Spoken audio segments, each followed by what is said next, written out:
Kanichoma mbaya mbovu, hakuna shikamamo shikadamu, wote wanataka pata maslahi, wengine uzalo shida inakabako, mana hakuna shikamamo shikadamu, wote wanataka pata maslahi, wengine uzalo shida inakabako. Pesa, pesa, pesa, yeah, pesa, pesa yako.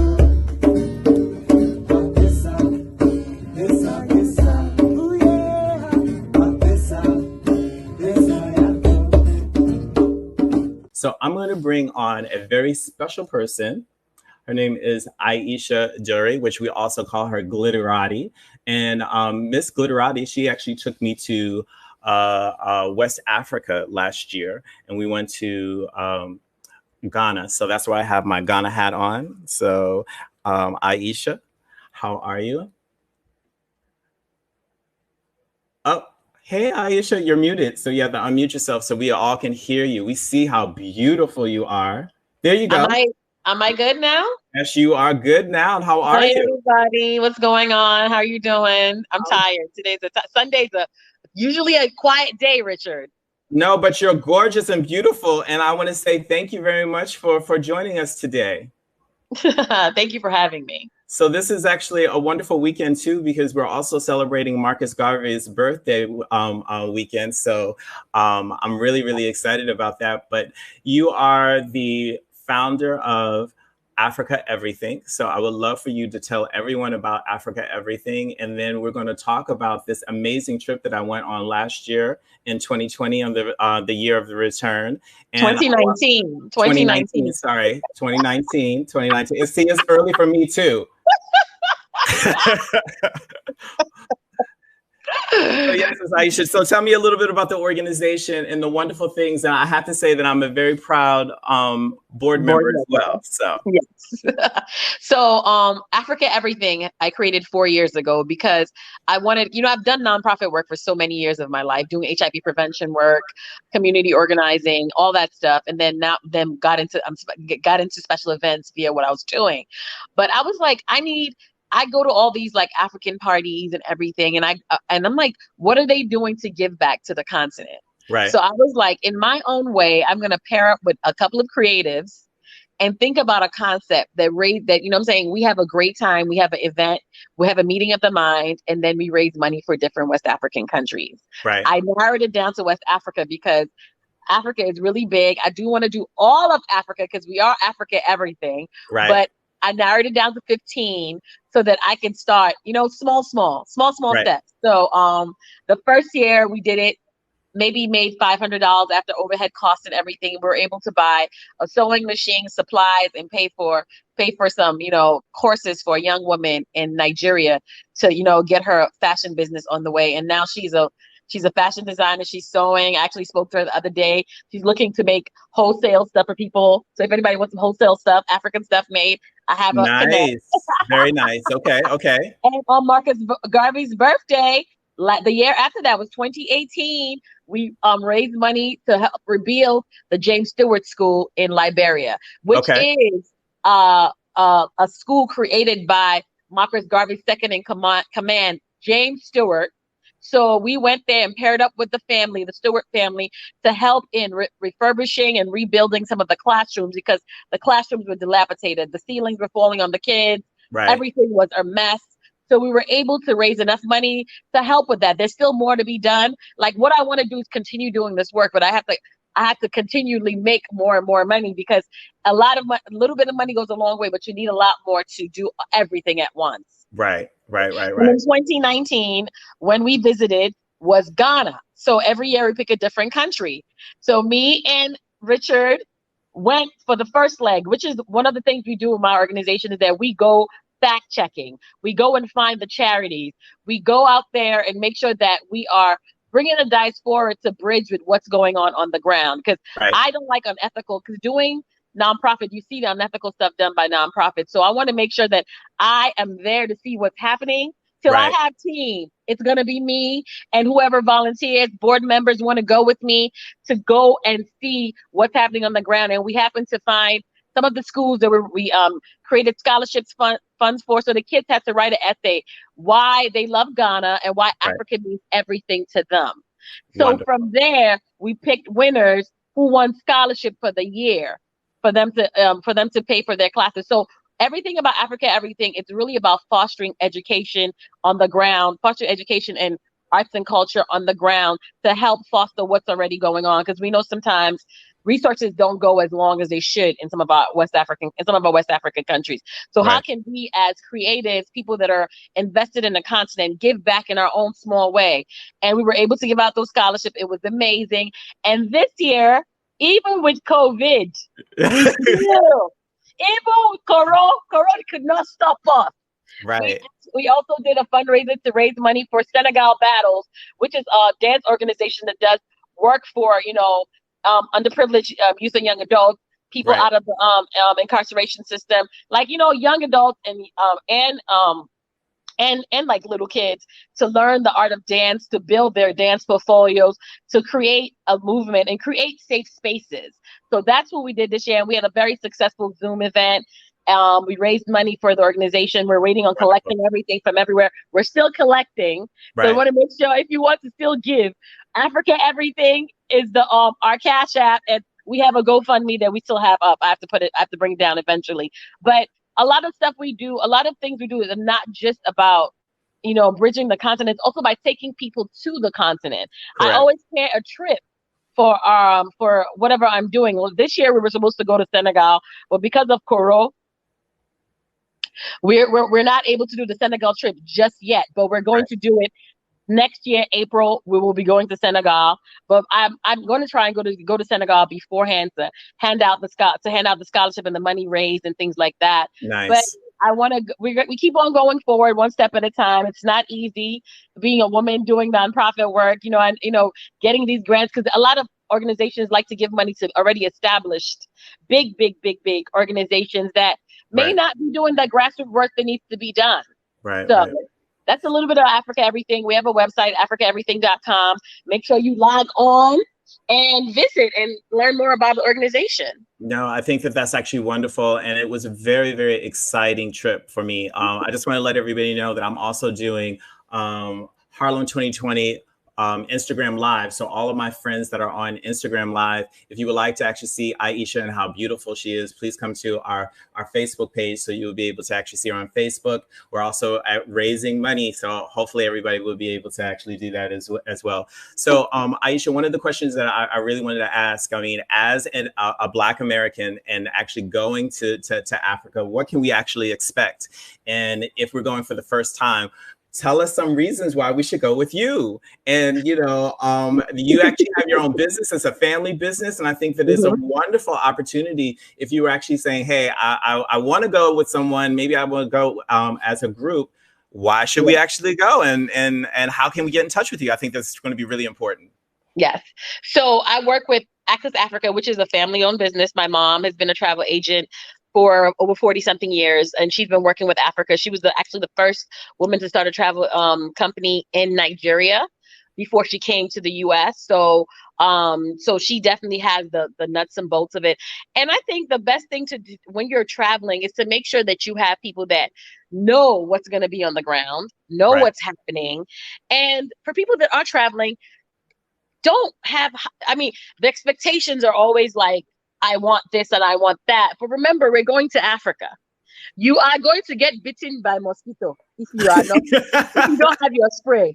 You are going to have to eat the food from the land. Everything, there is not McDonald's around every corner. There is no pizza everywhere. They do have pizza, but not everywhere. And I think that one of the best things about traveling to Africa is really starting to feel like you're part of Africa.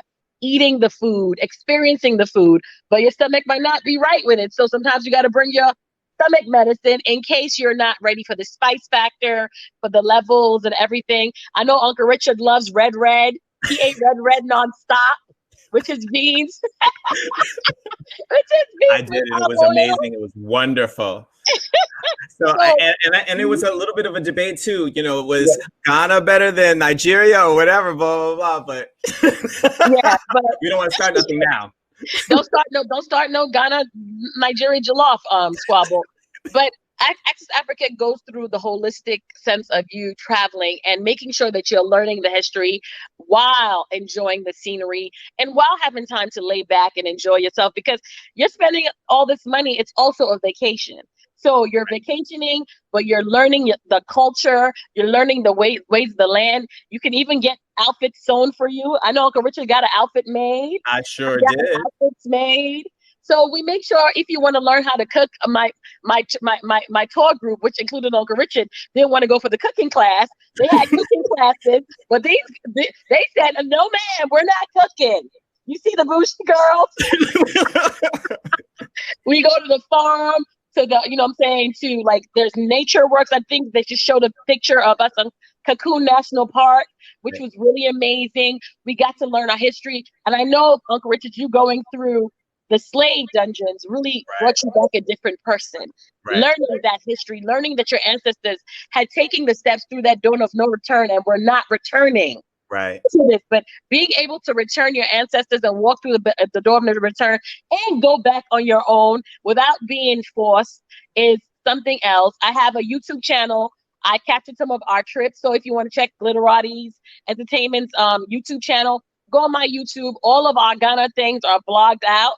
So you'll see Uncle Richard carrying on Umbrella Rock, everywhere, a cocoon, all those things, so that you can see kind of things we do. There's more to see of Ghana. If you want to see the northern Ghana, different parts of Ghana, we can add that too. But we start with the simple. We start with Accra, maybe Kumasi, but we do Elmina, Cape Coast, Eastern region, different parts that are a little bit closer, maybe 2 hours, 5 hours out, depending. But if you want to go to the further regions, we can make it happen. And we do all parts of Africa. We have people on the ground in all parts of Africa, not just West Africa. So if you want to travel, definitely look up Access Africa. Well, it was actually really great. And one of the things, there was actually, my whole trip was amazing. And we were there for 10 days. Well, was it 10 or 12? 10 days, 10, 12 days. I don't know, 10 days. 10 or 12 days. And, and it was wonderful. So I was born on a Sunday, and today is a Sunday. So, you know, I just wanted everybody to actually know that. So my name is Kwasi, and we did get a chance to actually get our naming, which was Quincy. Kwasi. Kwasi. Kwasi is abusive. Your name is Kwasi. Kwasi. And we got our naming, which was wonderful, which I thought was a wonderful ceremony. I also felt so warm and welcome, just meeting so many different people that actually welcomed us back, which was really an amazing opportunity for me. And I don't know if you wanted to actually just share or speak upon that as well, because again, I think that a number of African-American folks are a little nervous and scared or gun shy about going to Africa. So, you know, again, going with a group, I think would definitely help. And then too, you know, how to get prepared. So if you could just talk a little bit about that, and then we're going to have to kind of jump jump off. And just real quick, for all of the friends that are watching us on Instagram, we are also on Facebook as well. So go to Harlem 2020's Facebook, on my personal page. I also have it there, and we're streaming it on YouTube as well for Inhale Mega V. So check us out. Perfect. Sorry. So I think that a lot of people just base going to Africa by what's shown on the news.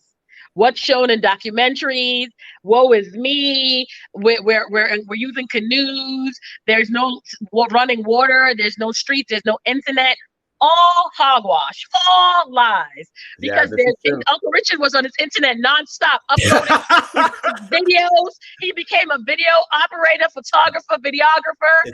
So the internet is there. Anything that you want that you have here, you can get there. There's, you know, you're watching TV, all and amenities, air conditioned. Like, do not get bogged down with the like warlord mentality, or that you're not going to be able to navigate, that the natives are going to attack you. All of that is a myth.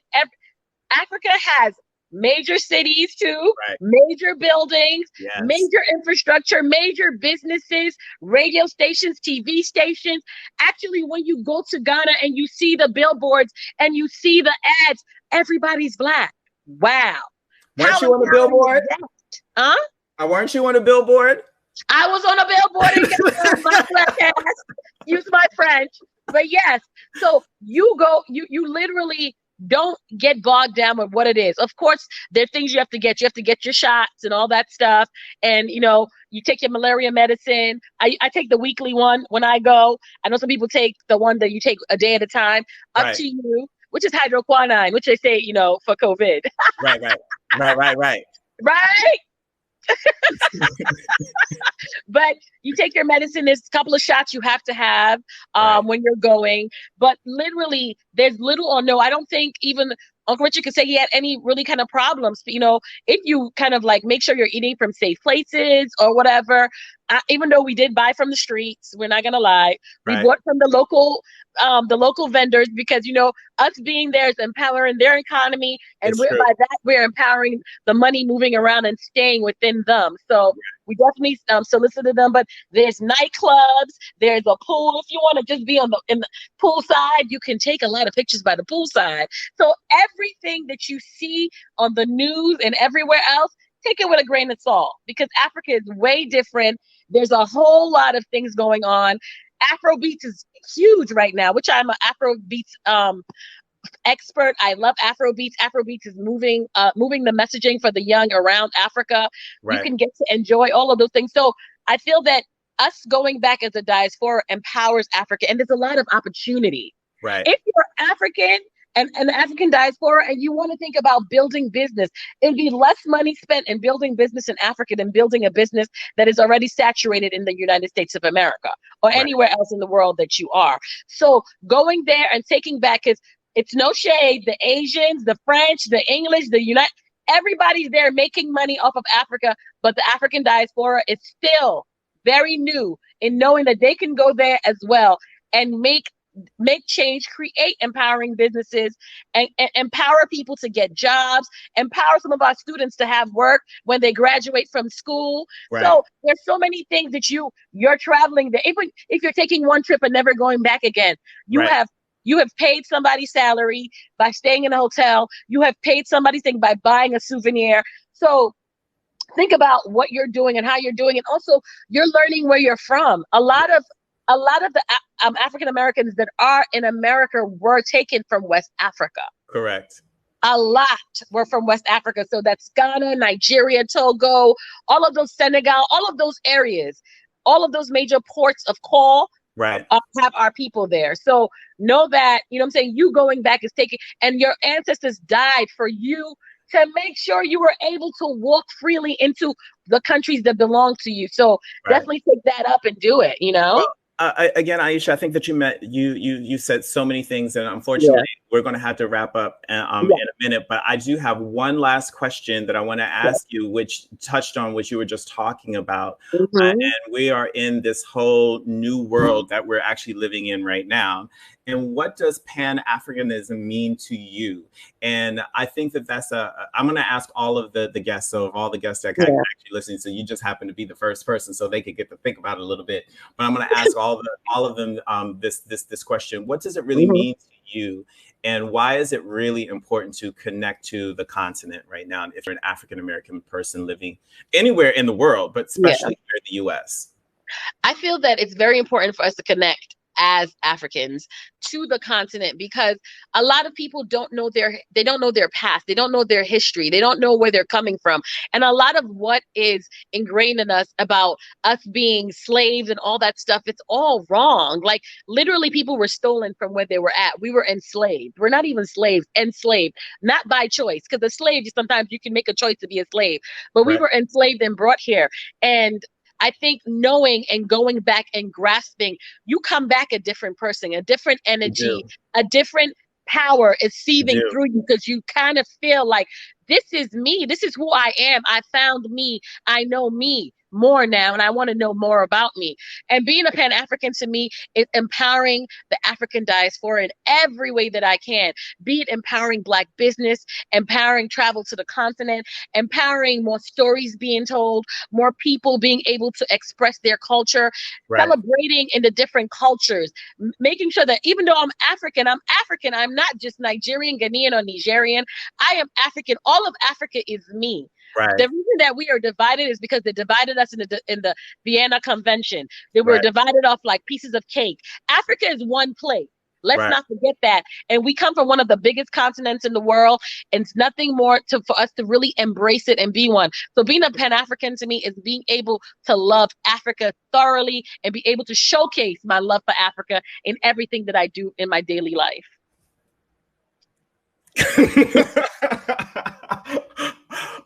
Thank you, Aisha, so very much for sharing this space, sharing this time with us, sharing your knowledge. I think is so important. And that was one of the reasons why I was really excited to be a part of, you know, this amazing event that's actually happening right now with the other 30 event producers that some of them are actually doing some shows now. So I'm going to have to kind of go back and check them out. But again, thank you for just sharing. We're going to show a little bit of the video that you actually shared with us yesterday. So everyone would be able to actually see it. So if you want to set it up, that would be actually great. Let me set up the video you guys are about to see is a trip that Africa Everything and True Baker sponsored for kids to go and see Cape Coast, go see the slave dungeons, go to Cocoon. So if I'm able to, as a tourist, go and explore a country, I want the kids that are from that country to be able to explore their history and know their history. So we sponsored a trip for them to go there, the food, the bus, all those things, and making sure that we empower them to be future teachers and leaders and to know and love where they come from and know their history as well. Thank you so very much. It's Diamond State Academy. Thank you, Aisha, for that. I would like to thank everyone that's in the space right now that's actually joining us. We actually have 3 more special guests, which if you loved Aisha, which I don't know anybody that wouldn't love Aisha, we have 3 other amazing guests as well that are also going to be able to share their view on Africa, and I got a chance to experience it with them as well, just like I did with Aisha, and I wanted to actually share it all with you. So we're going to take a little break. We're going to watch the video. We have a few other videos, and then I'm going to bring on our next guest. Thank you very much, Aisha. Bye, everybody. On IG, which is my Harlem 2020 IG, we're going to actually go to them as we're watching this video as well. So thank you. Lamont, take it away.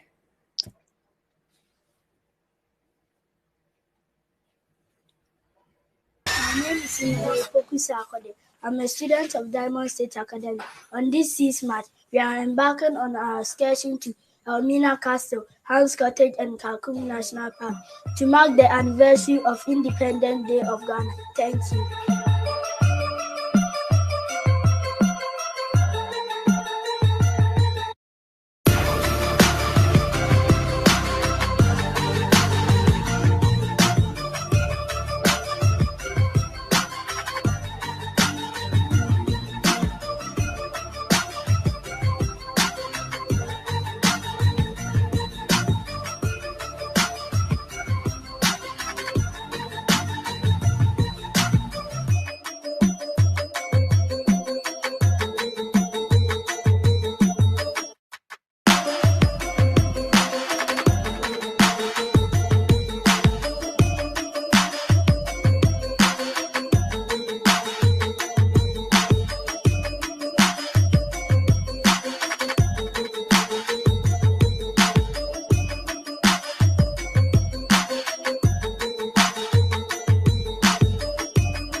I want to thank True Baker and Africa Everything for sponsoring Diamond State Academy. We are grateful and keep supporting Africa.